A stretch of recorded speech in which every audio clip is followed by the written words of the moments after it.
On Daybreak, and it's one, frankly, you don't want to miss. New on Daybreak, a 4-year-old Central Indiana boy is recovering some 2 weeks after a golf ball to the head nearly killed him. It's absolutely amazing. So it caused a blood clot. Brittany Lewis has found out. It's the size of a fist on his brain. Terrifying moments for this dad. Yeah, and really his entire family. So you may have already seen what Decker Bowman's head looked like after he was hit in the head with the golf ball. This picture his dad posted on Facebook has been shared more than 80,000 times. His family says it was at least one of the prayers from those thousands of people, the work of one surgeon, and one decision Decker's dad made that saved his life.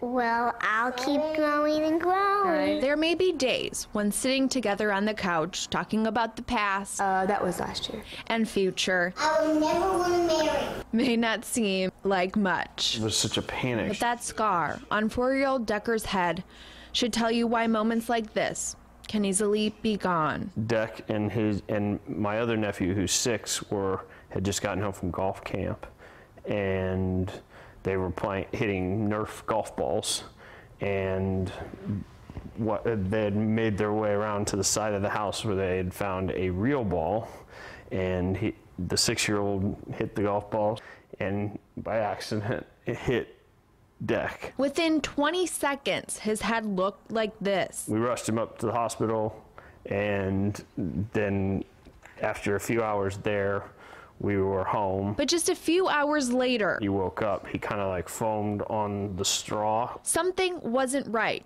So back to the hospital they went, this time for a brain scan. We saw the scan. The whole room that we were sitting in it went from the like professional, it's okay, to I fell down. A blood clot was putting pressure on Decker's brain. He was rushed to Riley Children's Hospital, and pediatric neurosurgeon Jody Smith Time was of the essence. was rushing too. He was swirling down the drain, so to speak, very quickly. He immediately went into surgery. And there was at least a fist-size area of clot. The longest 4 hours of Decker's dad's, I was getting darker and darker in my mind. and especially his mom's, life. I was actually on the plane when he was in surgery. She had been visiting a friend in Colorado and found a plane with one seat open to bring her back.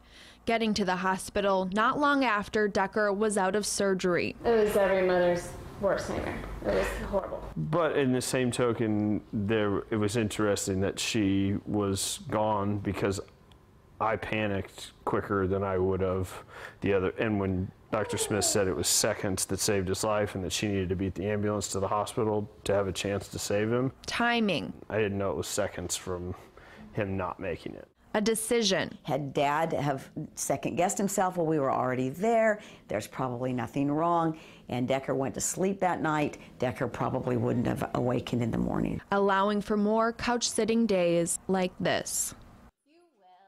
So good to see him okay. So Decker was in the intensive care unit for 1 day, but out of the hospital a few days after the surgery. And the good news, he's expected to make a full recovery. Unbelievable. No long-term impacts.